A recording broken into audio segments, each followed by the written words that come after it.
È irrispettosa questa cosa nei confronti di Marta e della famiglia. Il pensiero del sindaco di Mogliano, Bortolato, appreso della scarcerazione del giovane aggressore di Marta Novello, va proprio alla ragazza e alla sua famiglia.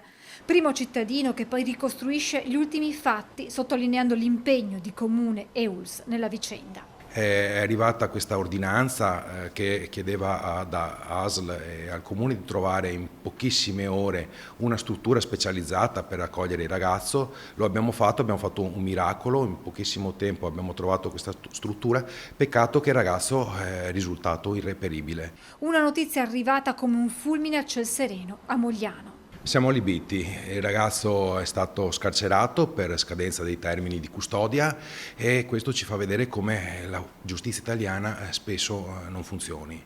Il sentimento del primo cittadino è il medesimo condiviso dai moglianesi per una giustizia che a volte dicono lascia l'amaro in bocca. Non sempre c'è giustizia vera. Ci siamo abituati ormai e dobbiamo andare avanti così. La giustizia purtroppo a volte è una buona di qua, buona di là, però ci stanno tante lacune, ecco, da colmare. Purtroppo molte volte le cose capitano proprio per i tempi e forse un po' di leggerezza su alcune cose.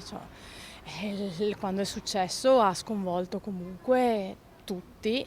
Una ferita che qui a Mogliano non si è mai completamente cicatrizzata. È una ferita aperta e soprattutto per chi l'ha subito, insomma il fatto grave per Marta, e il pensiero va a lei, insomma alla sua famiglia, e adesso purtroppo questa ferita si riapre.